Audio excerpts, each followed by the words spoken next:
The vast majority of the vehicles which we discuss in this series tend to fall under fairly similar parameters, be it road or racing cars.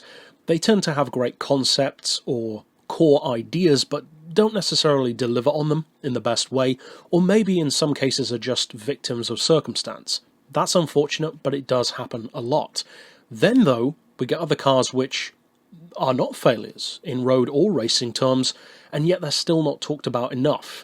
This is one of those occasions, in a similar way I would say to the Lister Storm, which actually shares a lot more in common with this vehicle than you might initially think, because both this and the Lister Storm are four-seater supercars, and there aren't many of those around. You might think that there are, but if you actually list them, there aren't. The Nissan GTR, the Ferrari FF, the Savage Rivale and the Lister Storm are probably the four primary ones, because even something like an Aston Martin Rapide or a Tesla P100D, although great, are not true supercars. So the pool of genuine four-seater supercars is actually quite an exclusive one. So to enter it and be good is a big deal, and that is exactly what the Rivale is attempting to do. Now this is a Dutch exotic, so it shares the country and home origin as Spyker, and in a similar way to Spyker, it's not a company which is trying to be necessarily big or world-renowned, in the same way as someone like Ferrari is, for instance. They are deliberately a much more homely, boutique, personal idea of an exotic company, and that's what they want to be. The production run on this car was quoted to be around 20, that was what they were hoping for, but it seems a little bit vague as far as I can tell as to how many were actually built, and if you can even buy one anymore. Some say that they're test prototypes, and yet you see different ones with different license plates in different colours, with different people driving them. So, did it reach production or didn't it? Seems kind of vague. I'm going to give it the benefit of the doubt and hope that there were at least a few built. That seems to be the case from what you can see on Google Images at least. And so, the core idea of the Rivale is a four-door, four-seater, convertible supercar. That's about as exclusive and as oddball and as unique as you can get. And as you can see from some of the footage in this very video, the roof operation alone on this car is a thing of beauty, I think.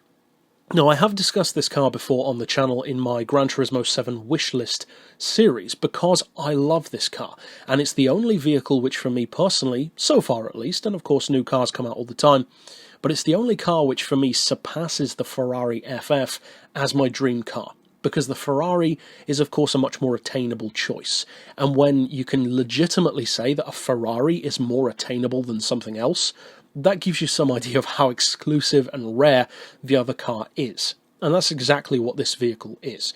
Now, as far as mechanical construction, it actually shares a lot in common with a Corvette. It has a Corvette-derived chassis, so that gives you some idea of how big the car is, a C6 generation in particular, and also from the C6 generation, it has a Corvette ZR1 engine. A supercharged 6.2-litre front-mounted V8 with an automatic gearbox, which is an interesting choice, but I like automatics, so that's not too bad for me, and the power is actually higher than a ZR1, 670 horsepower. Now you're probably thinking, well, with an auto gearbox, which is also of American origin, and 670 horsepower, but in a car that has four doors, four seats, and looks pretty big and pretty heavy, and it is after all called the road yacht, which indicates luxury, how quick could it really be? Surely it would be closer to something like a Rapide than a Tesla. Well, actually no.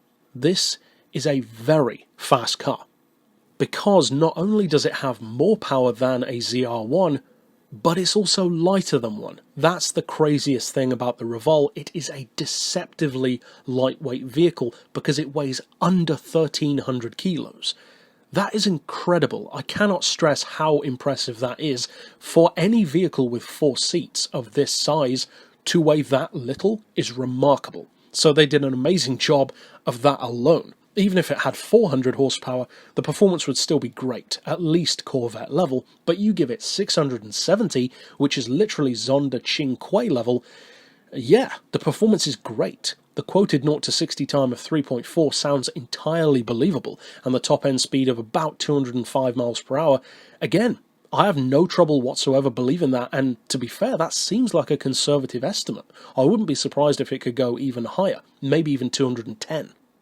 As far as handling though, well, of course, it's a big car. It has most of its structural rigidity through the floor pan, because it's a convertible, and when you open all of the doors and put the roof down, it really does give you an appreciation for just how strong that floor pan is, how strong it has to be because of the stresses on it, basically. Around the track, it's not great, to say the least. It's not awful. It's a car which suffers from understeer, which I personally like my cars to have understeer rather than oversteer because I like heavy vehicles, or at least cars which handle in a heavy way. But of course, in GTR form, which is the more track-focused variant, it was featured on 5th gear, and Jason Plato, of course, didn't like the car. He didn't really like anything about it beyond the looks, which is, funnily enough, the exact opposite to me, because I loved everything about the car's design, apart from its looks. Initially, I was not a fan of it, because I saw this car at the Goodwood Festival of Speed in its GTR racing form, and I didn't give it a second thought. I don't think I even took a photo of it. I just wasn't bothered. Then, though, I drove that same car, the GTR version, on Drive Club, the racing game, and fell in love with it, because I suddenly realised, in a similar way to the Ferrari FF, just how cool a concept it was, and how close to my core values of a dream car this thing fell. It was actually uncanny how much of a almost tailored car to what I like in a vehicle this is. Now, in terms of production, as I said, it seems vague because there are different colours. You can see pictures of it on the street with different license plates and also different drivers, but it still seems vague as to how many were built, if you can buy them anymore, and what makes it even more vague is that later on it became, well, the essential design at least, became a Japanese concept called the GLM G4, which was an electric car with over 500 horsepower. So that makes it even muddier as to how available this car is. You can still go on their website and spec up your own one, but I'm not so sure. It does appear that they made some, at least, but the quoted run of 20 cars, that doesn't necessarily seem to have happened. But of course, the fact that they don't have many colours going, white, grey and orange seem to be the main ones, you could easily have two cars that look the same but are actually different models. So apart from how vaguely obscure the vehicle is, I think it's a great concept, and one which is executed from a mechanical and performance point of view in a very impressive way, because at the end of the day, most, if not all, of the complaints that people like Jason Plato have about the car's performance around a track are really irrelevant, because although it has a track-going variant, that's not the point of the car, because even the track variant is still called the Road Yacht. That is what this car is about. You don't take a Tesla P100D around a track and expect it to handle like a Rimac. You don't take an Aston Martin Rapide and expect it to handle like a Vanquish, because it's not the same kind of car. It is designed to be a luxury supercar, and so, of course, the parameters are different. And with that in mind, I think the Rivale does an excellent job of what it was intending to do.